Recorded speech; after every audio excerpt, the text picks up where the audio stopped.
Bom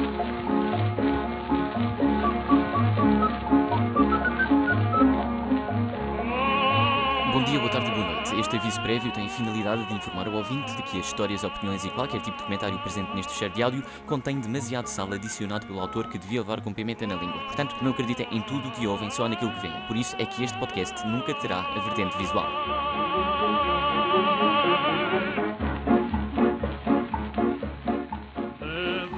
Meus bros, curtiram ou não curtiram do aviso prévio?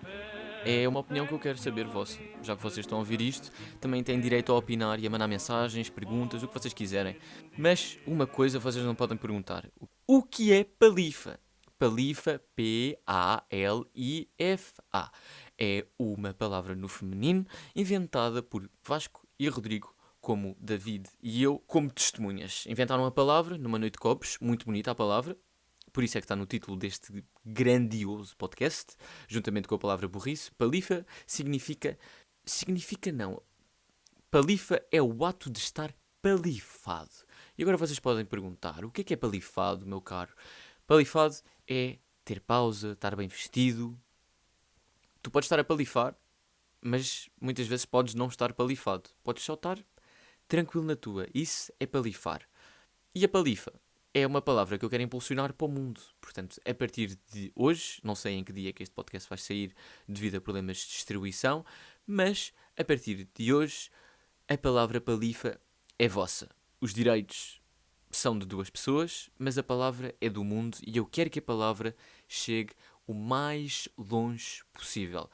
No final de cada podcast, a resposta vai ser dada. Portanto, isto é uma pergunta, burrice ou palifa. E dou-vos já a resposta deste primeiro episódio piloto é burrice. Mas porquê é que se chama piloto? O episódio piloto é chamado assim porque funciona como um protótipo ou teste inicial, desenvolvido para avaliar o potencial de uma série antes de a produção completa ser aprovada. Olha, aqui nós não temos produção nenhuma e está longe de estar completa, mas temos o episódio piloto para testar esta brincadeirazinha. Eu vou tentar e quero fazer um episódio todas as semanas, pelo menos até morrer. Eu acho que é isso, é um bom take. Em ser assim ambicioso, apontar para o sol, para aterrar na lua, sempre ouvi dizer. E porque também a vida são 2 dias e o carnaval são 3, levam aqui com 2 larachas em menos de 10 segundos. E é o que é, é criar o meu cantinho da internet. Podem vir aqui buscar o que vocês quiserem, eu não levo a mal.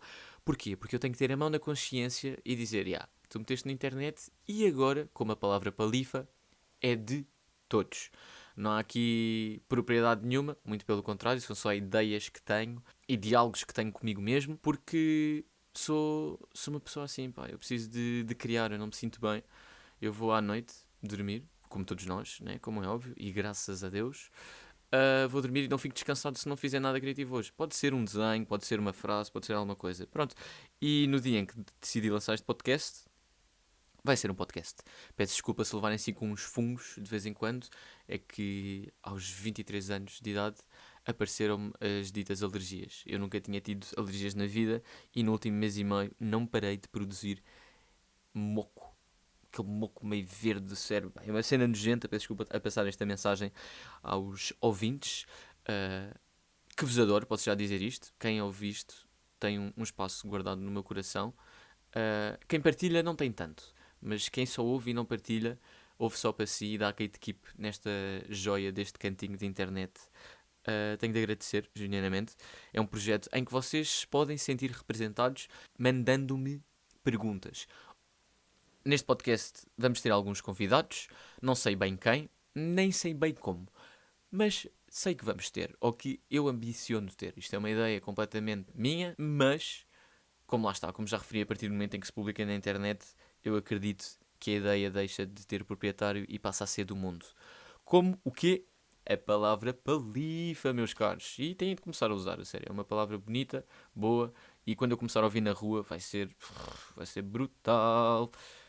Brutal também é dislexia, Dislexia. E é uma coisa que eu tenho notado ultimamente que me tem aparecido na vida outra vez. Porque eu quando era puto tinha uma beca de dislexia e a minha irmã mais velha disse, olha, tu tens dislexia, vais para um terapeuta da fala e vai melhorar. E a verdade é que vai melhorar. Mas eu, desde que nasci, eu não sei a diferença entre junho e julho. Podem perguntar o que vocês quiserem. Eu não consigo fazer mnemónicas. Não consigo fazer... Mónicas não. Mnemónicas. Não consigo fazer grande coisa com a diferença da palavra junho e julho. Não sei o que é que vem primeiro. O mês 6 e 7 assusta-me uma beca quando vejo nas datas. Depois outra coisa. É 100 and 1000. Que é tipo, bros, vocês relaxem lá uma beca no inglês. Que é tipo 1500. Mano, eu sei que são 1500, mas é uma confusão do cacete, mano. É mesmo uma confusão. É tipo, há 2 zeros, 100. E como é que eu decorei que era 100? Porque 100 é parecido com under. Portanto, é abaixo de 1000. Porque 1000 é uma palavra bué da grande. Mas a dislexia no meu inglês não é assim muito presente. É mais presente no português. Porque lá está, nós temos palavras bué da parecidas. E eu, cada frase que tento pôr cá para fora, é como se fosse um cubo mágico. Então, estou sempre a pensar na métrica, nas sílabas, nos acentos, se é agudo, grave, esdrúxula. Bro, a palavra esdrúxula é engraçadíssima. Mágico, bárbaro, fantástico, matemática, abóbora, música. Depois temos o acento circunflexo, que é lâmpada, câmara, esplêndido, cômodo, fôlego, sôfrego. Isto é excelente, excelente, excelente, excelente. Depois as palavras esdrúxulas são bem engraçadas. São palavras com a sílaba tónica na penúltima sílaba. O que é engraçadíssimo. Tipo, mágico. Lâmpada. Matemática, bro. E abóbora também é uma fucking palavra esdrúxula. Por acaso pensava que não tínhamos assim tantas palavras esdrúxulas. Mas pronto, isto vai naquelas cenas de gramática de puto. Que é tu aprendes quando tens, sei lá, 8, 9 anos. E depois nunca te voltam a falar das palavras esdrúxulas. E eu acho que devíamos voltar a falar das palavras esdrúxulas e da gramática. Eu acho que todos os anos devíamos ter um teste de gramática, tipo uns censos. Mas os censos também é só de 10 a 10 anos. Portanto, cada vez que íamos votar, ok, parece mais justo. Cada vez que uma pessoa vai votar, antes de votar tem de fazer um teste de português e de matemática. Só para ver. Estás a dizer? Só para ver se está apto a votar ou não. E depois com testes é uma cena que uma pessoa perde. Tipo, tu a partir dos, sei lá, se fores à faculdade, a partir dos 24, 25, não tens mais testes para a vida. E a semana passada tive um teste numa entrevista de emprego, que é um evento que está a ficar cada vez melhor. Por causa destas invenções todas das IAs, AIs, inteligências artificiais e robozinhos, estão a chegar a novos métodos de contratação. Por exemplo, agora quando tu vais a uma entrevista de emprego, como estava a dizer, semana passada fui a uma, e eles, antes sequer de me entrevistarem, tive um exame de personalidade. E vocês podem perguntar, Guilherme, o que é um exame de personalidade? E eu vou-vos dizer, o exame de personalidade que eu fiz foi muito engraçado, para ser sincero. Eles fazem uma pergunta que é, qual a afirmação que melhor o descreve? E depois dão-me 3 opções.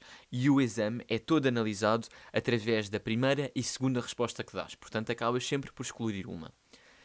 E as opções que me apareceram à altura do exame, eu tive de tirar a fotografia porque eu adorei. Não vou dizer o nome da empresa, como é óbvio, porque primeiro não vou ser contratado. E depois não vou dar name drop porque não vale a pena. Mas digo-vos só que foi muito divertido, adorei. São 40 minutos que vocês ganham na vida, não perdem, pelo contrário. Mas uma das perguntas tinha estas 3 opções. Detesto perder, tenho ideias criativas com facilidade e assumo a liderança em grupos. Podia estar aqui a desconstruir as opções e vou fazer exatamente isso que eu vou fazer. Detesto perder. Eu por acaso recordo-me o que é que pus nesta, que é tenho ideias criativas com facilidade. Genuinamente.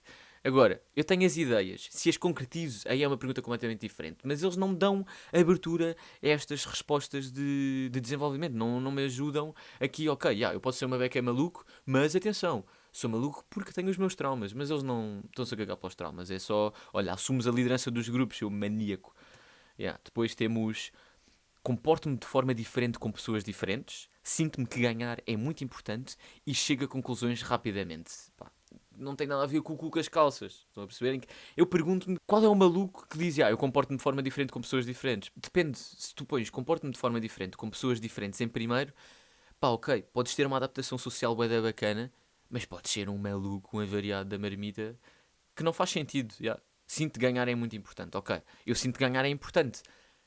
Mas, se eu perder também está tudo bem. Eu não estou ali para... vou arrebentar com isto, venham para cima deles. Eu não perco nem a feijões. Não, bro. Não.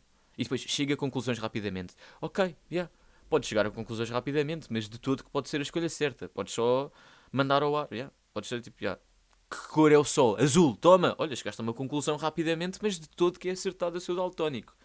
Depois temos outra opção. Gosto de trabalhar com dados estatísticos, planeio bem antecipadamente e falo muito. Estes gajos mesmo estão mesmo à procura de psicopata na zona errada. E depois a última que me marcou foi: digo exatamente o que penso, gosto de vender uma ideia e sou reservado quanto aos meus pensamentos. Que não faz sentido nenhum. E o que me fascina mais é como é que estes malucos, a partir do tempo que eu demoro a clicar num botão e, dependendo da ordem que eu ponho as respostas, dizem se eu estou apto ou não para ter um emprego. Pá, eu pergunto-me genuinamente. Ok que o método é engraçado, as pessoas divertem-se imenso, mas que conclusões é que eles tiram disto? Eu pergunto-me se eles já chegaram ao ponto de não entrevistar uma pessoa consoante os resultados destes exames. Mas pronto, eles lá saberão melhor que eu, porque eu na realidade não sei nada. Mas diverti-me muito a fazer estes testes e depois o teste final, depois da entrevista, é uma resposta de desenvolvimento. O que é muito engraçado porque eles veem a maneira como tu escreves e eu adorei, para ser sincero. Já não estava num teste há pá, aí 2 ou 3 anos. Adorei olhar para a folha de papel, pegar na caneta, ver a tinta, a passar de um lado para o outro, sem ser a pintar ou a escrever para mim. Só simplesmente, tipo, com foco. De fizeram uma pergunta e eu agora vou responder o melhor que sei. Ou então vou inventar até ter uma resposta. E adorei e acho que devia fazer mais coisas. O processo de contratação de estagiários, de empregados novos, até dos séniores, devia ser assim. Devia ser a fazer joguinhos. Porque só assim, a fazer joguinhos é que uma pessoa se diverte e não fica estressada numa entrevista de emprego. Porque é ganda stress. É tipo, mano, eu quero este trabalho mais que nunca. Mas como é que eu te faço parecer, a ti, contratador, vamos pôr assim este nome nesta pessoa, como é que eu faço parecer este contratador que eu quero este trabalho mais que nunca, mas eu também quero o meu tempo livre e eu estou-me a cagar. Estou-me a cagar. Só quero a guita no final do mês, quero ser feliz, divertir-me uma beca. E é isso o meu ponto, é assim que eu estou. Mas se calhar por isso é que eu estou desempregado. E a fazer videozinhos de Broke Banger é este, que tem tido um feedback excelente, para ser sincero, e agradeço-vos aqui. Se tu vês o Broke Banger é este, muito obrigado pelos teus gostos e comentários, genuinamente agradeço. Tenho de agradecer aos meus amigos, que o feedback tem sido excelente.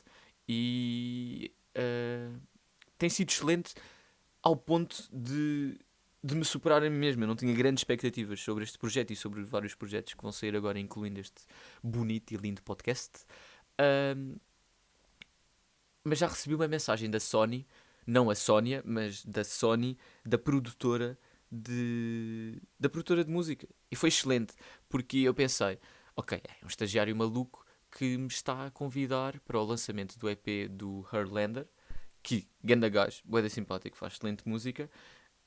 Mas estou-me a pegar uma partida, eu vou lá. Inicialmente pensei em ir com alguém, mas depois acabei por ir sozinho e senti-me excluído, mas até foi bacana, para ser sincero. Não que me excluíssem, pelo contrário, foram todos muito convidativos, falaram comigo e peca-peca. Fui para as redes da Sony, o que é muito giro e engraçado, mas foi uma experiência atrofiante, porque tinha acabado de chegar lá, eles dão-me um microfone para a mão e dizem: Olha, não olhes para mim, olha para a câmara e responde o que é que estás à espera. E eu, ok, feito burro, olhei para quem me estava a entrevistar, não olhei para a câmara e depois é que manquei, calma, tenho de olhar para a câmara. Lá olhei para a câmara, decidiram pôr o meu vídeo e por isso sou grato pelas redes da Sony, muito obrigado. E sou grato também pela miúda que me convidou, que foi muito, muito simpática, pôs-me à vontade e eu fiquei sentado no puff a comer pipocas, porquê? Porque o lançamento do EP era a relembrar com o nome Kari, já agora há que salientar, podem ir ouvir em todas as plataformas, já saiu. O nome Kari é muito engraçado. E eles pegaram no conceito de festa de aniversário de 7 anos, pelo que eu percebi. Porque tínhamos uma casa insuflável no meio do armazém e o Herlander cantava lá no meio, foi muito giro. E depois à volta, aí é que me ganharam. Pá. Tinha uma mesa de catering. Não que eu goste deste tipo de coisas, gomas, croissants, não por acaso dou croissants, mas sandes em triângulo, pipocas, jola com e sem álcool, Coca-Colas e isso tudo. Achei o conceito giríssimo e vale a pena. Pá, se for para isto, convidem mais vezes. Adorei a experiência. A convite individual foi impecável, mas gostei muito de me sentir um bocadinho à parte da situação, porque a malta estava toda bem vestida, estavam todos cheios de cor, todos muito à vontade, conheciam-se todos e a música era boa, para ser sincero. A música é boa também para a primeira experiência foi excelente. Eu pensava que tinha sido um puto a pegar uma partida, afinal foram pessoas muito simpáticas, com uma ideia muito bacana de música, porque estão a apostar em música bacana. Estão a apostar em muita música bacana. E sim, estive lá, gostei muito, tirei as minhas fotografias, tirei os meus vídeos. Depois à noite fomos à noite de stand-up da Smoop, na parede. O que também é muito engraçado. E é aí que eu percebo que eu nunca conseguia ser comediante. Eu sei que isto é um exercício parecido ao exercício da comédia, mas aqui só há mesmo um exercício. Aqui não há respostas nenhumas. Aqui é só mesmo tentar ligar os pontos, muito mais ou menos, porque este é o primeiro episódio, portanto as coisas ainda estão muito cruas. Mas é a ver stand-up que eu entendo que não conseguia ser stand-up comedian. Porque adoro ver os grandes da comédia, adoro um espetáculo de comédia, adoro rir-me principalmente e gosto de tentar desconstruir as piadas. Mas os grandes fazem parecer que é fácil. Sei lá, um Dave Chappelle, um Pedro Teixeira da Mota, um Carlos Coutinho Viena. Em Portugal, os exemplos são muitíssimos. Nos Estados Unidos, então, nem se compara. Mas depois, quando uma pessoa vai ver um gajo que ainda está no início, não tem um bom papel, não tem um bom texto, ainda não tem tudo decorado, não está à vontade com o público, aí é que tu percebes, pá, já, não é mesmo a minha cena. Eu adoro expor-me, atenção, gosto-me de expor aos meus amigos e a olhos alheios também, mas estar no palco, mandar uma laracha e não pegar, bro, deve ser uma facada no coração. Mas depois também tens o outro lado da moeda, que quando já tens o hábito, já estás ali a escrever, já estás no grind, já sabes o que é que o teu público pode contar, estás ali, papem, papem, papem, punchline e a malta parte-se toda a rir, deve ser uma sensação brutal. Uma pujança de adrenalina que não se compara com nada. Mas pronto, uma pessoa sabe o que pode contar, se calhar um dia vou experimentar, mas até lá ando à procura de emprego. Fiz um cartão, um business card, muito engraçado, para ir à BTL, que é a Bolsa de Turismo de Lisboa. Arranjei uns bilhetezinhos, patrocinados pela minha progenitora, muito obrigado. E lá fui eu, com o meu amigo Afonso, e fomos contra a corrente. Fomos contra a corrente porque a corrente lá é mais à procura de brindes, estão a perceber? É mais de, eu quero este autocolante, eu quero um pousa-copos, eu quero uma fita para o meu telemóvel, eu quero isto, eu quero aquilo. E eu fui à procura de emprego, pá. Fui à procura de emprego com os meus business cards impressos na Staples, que já não ia à Staples há muito tempo e adorei ir à Staples, tem o mesmo cheiro, vendem comida, que era uma coisa que eu não me recordava que vendia quando era puto, mas vende comida, e depois é uma beca hipócrita da parte deles terem impressoras avariadas e guilhotinas também. Porquê? Porque eu queria queria um business card de apresentação que fosse frente e verso, com uma fotografia minha, tipo um postal, a dizer carta de apresentação, carta não, cartão de visita à frente, em português, e depois atrás um post-it com um QR Code que dava para o meu currículo, que está todo desenhado à mão, muito engraçado. Pronto, para ser diferente dos outros, não é só uma folha de papel em branco com uma beca de informação, pelo contrário. Mas como a Staples tinha a impressora estragada e só fazem por encomenda frente e verso, tive de ir a casa a correr, fiz só a frente, pus uma fotografia minha a sorrir para a câmara, um post-it com o QR Code para o tal currículo e fui imprimir aquilo. Chego lá no dia a seguir e eles ainda têm a guilhotina avariada. Eu, fuck, man, coitado do bro que está ali a trabalhar. É tipo, sábado de manhã e o gajo está a cortar 27 papeizinhos pequeninos porque não tem uma guilhotina. E eu quero agradecer a esse bro que deu grande feedback bacana. Foi muito engraçado, um tropa de 5 estrelas e deu só o trabalho de cortar 27 cartões à mão. Que é tipo, não lhe estão a pagar para isto, mas o gajo como não tem nada para fazer, deu só trabalho e eu tenho de agradecer por isso, porque é assim que o mundo anda para a frente. É com gajos a cortar cartões de visita para o outro bacana que foi entregar 4. Porquê? Porque na BTL não há grande oferta de emprego. Mas mesmo assim, deixei lá o meu currículo, falei com umas quantas agências de turismo, hotéis e revistas, o que foi giro, muito giro, mas eles lá não estão mesmo para oferecer emprego, estão mais para oferecer brindes. O que, pá, eu tenho de respeitar. É um hustle completamente diferente. Nós fomos em 2 dias diferentes, só para a malta que trabalha lá, ou que trabalha em turismo, e depois o outro, as portas iam abrir para as pessoas de fora. E aquilo é mesmo. Aquilo tem de ser estudado, porque as pessoas já estão mesmo tipo. As pessoas já estão. Levem os brindes todos, já não tens de fazer nada. Já não tens de fazer nada como quem diz, porque havia muitas bancadas que era só roubar dados. Era, põe aqui o teu mail, dá a roleta e pronto, ganhas aqui, sei lá, 5% de desconto em Odisseias, também ganhas bacanas. com grandes plataformas, Madeira estava impecável, como sempre, tinham cachos de banana e as pessoas estavam a roubar as bananas, os malucos, pá, vão lá por tudo, estão a perceber? Por tudo. Como é que está uma banana no meio da banca da Madeira, que só por si era gigante, com ecrãs e iluminações, e dançarinas, e ponchas, e bolo do caco, e isto e aquilo, e as pessoas tipo, mano, vou levar esta banana, vou levar este vaso, e eu tipo, bro, relaxa, maluco, relaxa, mano, estás com fome, tipo, vai a uma banca comer chouriços, tipo, quando nós estávamos lá, ui, Jesus, comemos um cabrito estaladiço como tudo, bué da bom, atrás dos montes, comemos cachupa de cavala, que deixem que vos diga que estava excelente e fiquei viciado naquilo. Bebemos café colombiano, também incrível. E pronto, é isto que a BTL tem para oferecer. Para além dos brindes, tem esta cultura toda enriquecedora que vocês só podem experimentar na BTL ou se forem aos países, porque se comprarem o produto nunca é a mesma coisa, mais vale ir ao país ou então à BTL. Se calhar até fica mais barato. Como disse no início, isto foi uma burrice, mas espero que o próximo seja uma palifa. E pronto, chegamos aqui ao final, já estou a ouvir o toque de entrada, portanto temos de ir andando. Malucos, esta foi a minha aula por hoje. Espero que no próximo podcast já não tenha este nariz entupido, ideias mais concretas do que é esta burrice ou palifa, que podem dizer pegados, também é giro, também podíamos adotar esta palavra. E pronto, beijinhos e abraços, bebam água, até para a semana, meus caros. Qualquer coisa mandem mensagem, ou um mail, ou até mesmo, mano, se alguém me mandar um pombo correio, eu adorava. You're the one for me. Olé!